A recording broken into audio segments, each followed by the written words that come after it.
Olá, eu sou Alexandre Lopes, eu sou educador e fotógrafo e aqui na oportunidade estou conversando com os alunos da UNA sobre meus processos de criação, um pouquinho da minha história dentro da fotografia, o que está acontecendo por agora, né, e o que vem a acontecer nesse universo da fotografia aqui em Belo Horizonte principalmente.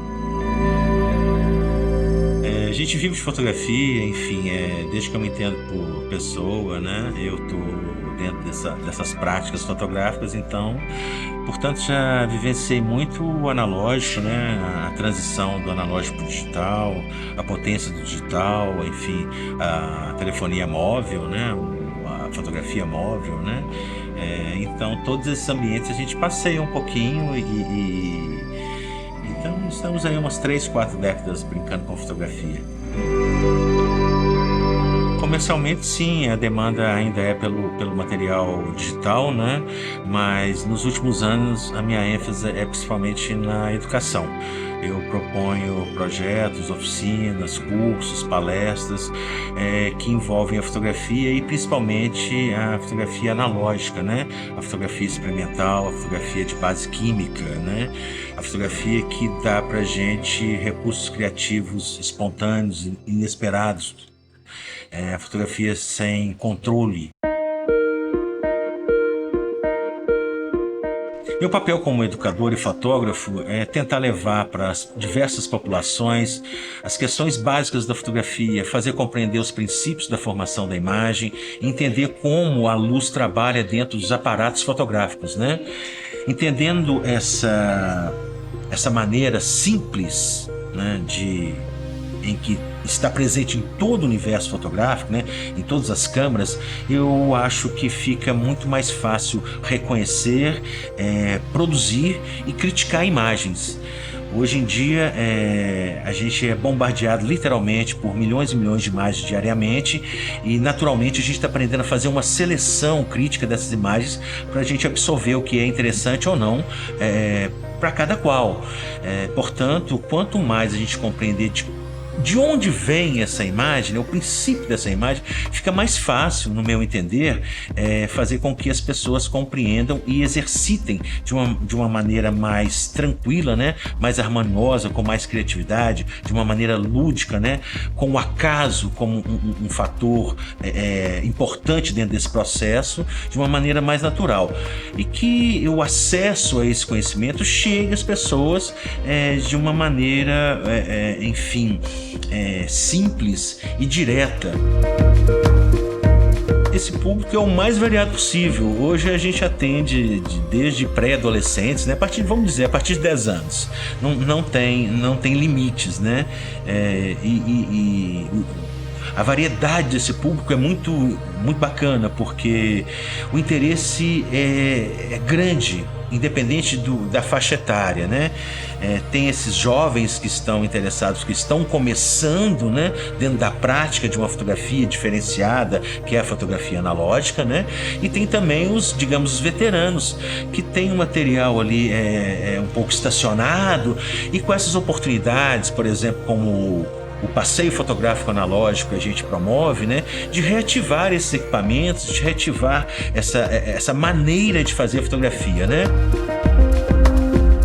A gente está em pleno ano 23 do século 21, então esse bombardeamento de informações ele tende a ficar cada vez mais intenso. O que eu entendo que as pessoas estão procurando é uma certa prática que vai harmonizar o seu fazer fotográfico, né? A gente está entrando num ambiente agora de extremo dinamismo de criação com a inteligência artificial, que a gente não pode desprezar porque a gente já está trabalhando com ela. Eu entendo que quanto mais desenvolver as inteligências artificiais facilitando esses processos de produção de imagem, mais interessante e maior será a procura pelos processos analógicos. Eu percebo que esse movimento já tem em torno de 10 anos, mais ou menos, né? Que pessoas interessadas em trabalhar com filme, com câmeras analógicas de 35mm, começaram a surgir, né, dentro do nosso ambiente, né? E jovens, né, procurando mais informações.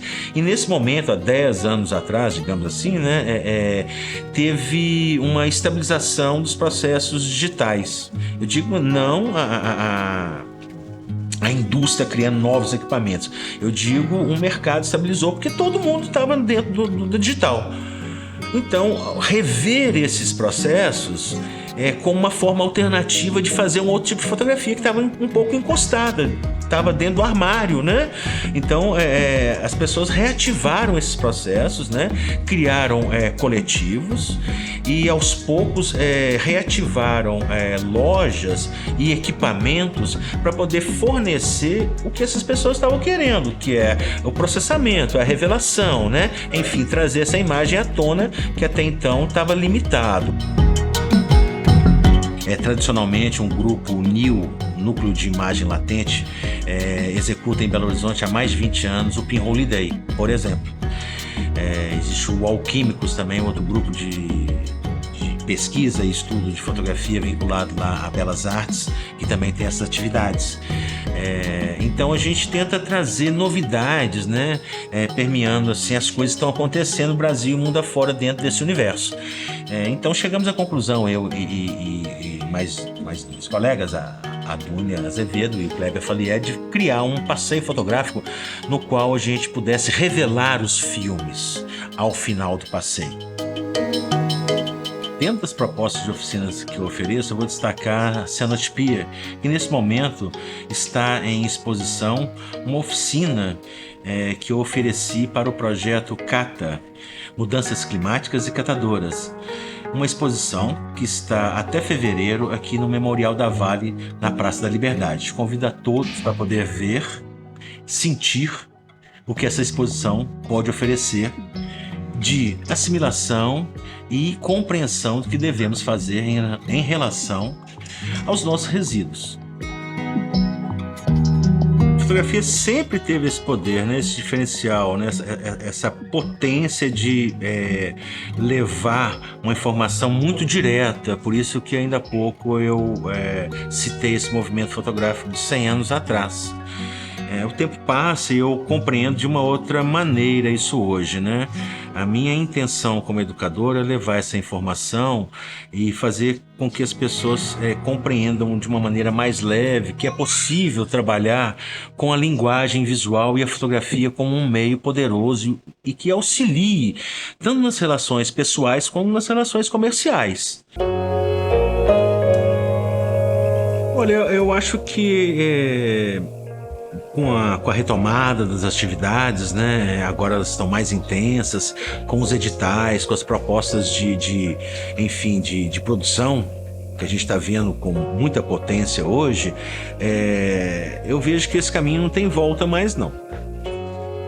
Eu vejo que cada vez mais a gente vai poder contar histórias verdadeiras, apesar da potência das fakes, das inteligências artificiais. Isso vai ficar muito, muito claro e muito, muito distinto. E vai tomar força, evidentemente, a realidade. Como sempre foi. O que, afinal de contas, a fotografia veio querer trazer para o homem, né? A realidade. Mas, felizmente, a fotografia não traz só a realidade. Lembrando que a fotografia está aí para todo mundo. Na medida do possível, estou para poder ajudar as pessoas a compreender um pouquinho melhor sobre esse universo interessantíssimo que é a fotografia. Agradeço a participação, convido a todos para virem ver a exposição CATA, que vai ficar até fevereiro aqui no Memorial da Vale.